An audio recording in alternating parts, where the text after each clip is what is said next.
Annamie Paul, the leader of the Green Party of Canada, is talking about the CERB clawback. Here's the information. James Murray, Net News Ledger from Thunder Bay, Ontario. Two issues. First of all, with the CERB, why is it taking the government so long? This is what looks like a common sense decision.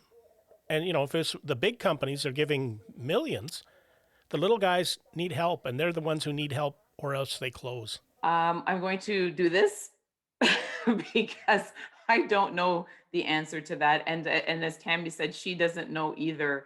And, you know, it's just so important whenever possible. We always try to have the people who have been directly impacted by the lack of action on, because this is a very human story. And as you said, there are those that are receiving, there are corporations and sectors that are receiving hundreds of millions or billions of dollars of bailout money, while at the same time, we see that people in Canada, again, those who already were thrown into a lot of difficulty because their businesses had to shut down or because you know, they lost sources of revenue during this pandemic, we see them continuing to struggle.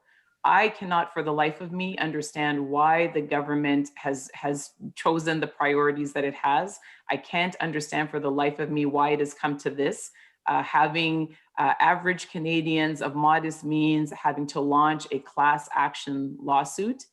You know, I was speaking with Tammy yesterday and I remember her just saying, you know, what do I do next?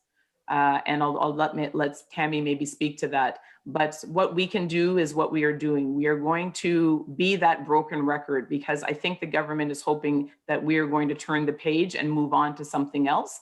But until there is action, until people like Tammy get the relief they deserve, they get the action they deserve, we're going to keep talking about this. Tammy, you said you're stuck, right? Yeah, the one thing that I really want people to hear on that question of why is it taking so long, the message that we hear from Qualtrough quite often, or the government, is we're CRA.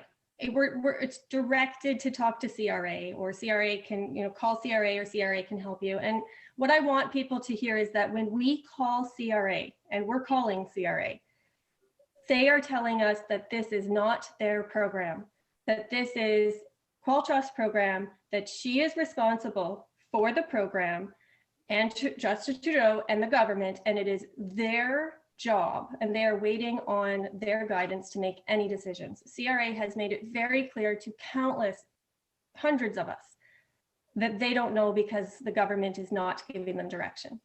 So CRA does not have any answers for us. No, this lays squarely with the government.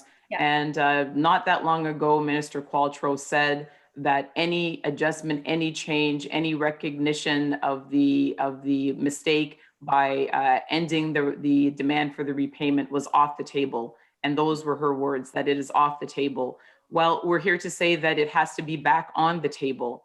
And it seems as if the only thing that is going to get movement is not going to be the political pressure from parties, but really the public pressure.